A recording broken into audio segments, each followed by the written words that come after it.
हमने आपको खबर बताई थी हरिवंश को लेकर के और नीतीश कुमार के रिश्तों को लेकर के। ये कहानी का सिर्फ आधा पहलू था। कहानी का पूरा पहलू आपको सुनाने जा रहे हैं और बताने जा रहे हैं।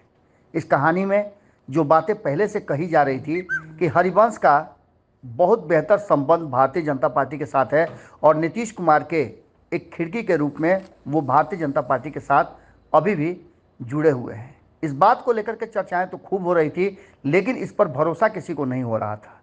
आज जब हरिवंश को जंबो कमेटी से दूर रखा गया, उसके बाद से फिर से एक बार चर्चा शुरू हो गई है कि आखिर नीतीश कुमार और हरिवंश को लेकर के भारतीय जनता पार्टी का क्या सोचना था। क्या भारतीय जनता पार्टी सिर्फ कहती थी? वास्तव में भारतीय जनता पार्टी चाहती है कि नीतीश कुमार उसके पाले में चले हैं और यही कारण है कि हरिवंश को अपने पाले में रख करके Bharatiya Janata party wait and watch की स्थिति में थी।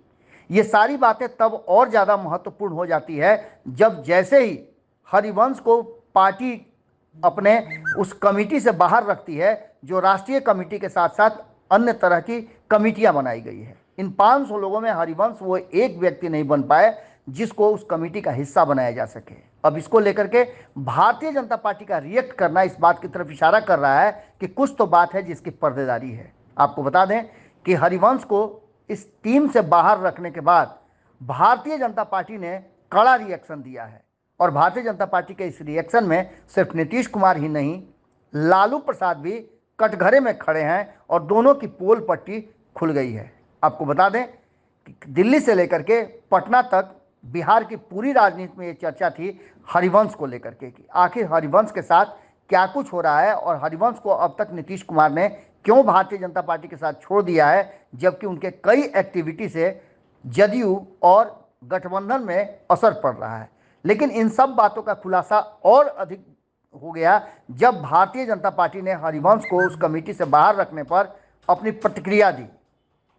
अरविंद कुमार हैं जो भारतीय जनता पार्टी के प्रवक्ता हैं, उन्होंने इस पूरे मामले पर अपनी प्रतिक्रिया दी है और कितने तल्ख हैं उनके तेवर हरिवंश को उस कमेटी से बाहर रखने और दूध की मक्खी तक फेंकने की बात कर रहे हैं।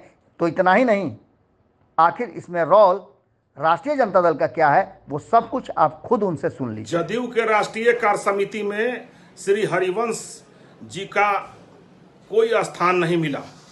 यह बहुत बड़ा दुर्भाग्य है।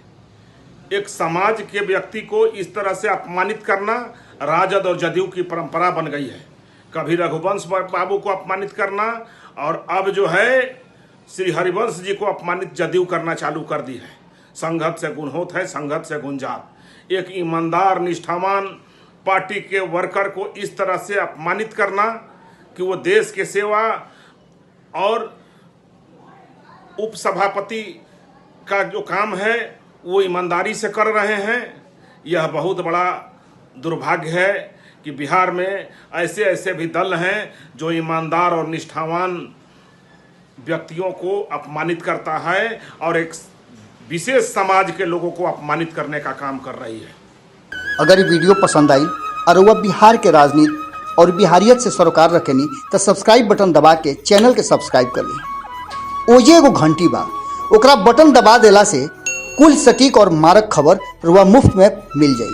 अगर रुआ पत्रकारिता के हमनी के नया प्रयोग में सहयोग कर चाहतानी तो ज्वाइन बटन दबा दी। पेटीएम नंबर नोट कर ली 9386816700। धन्यवाद।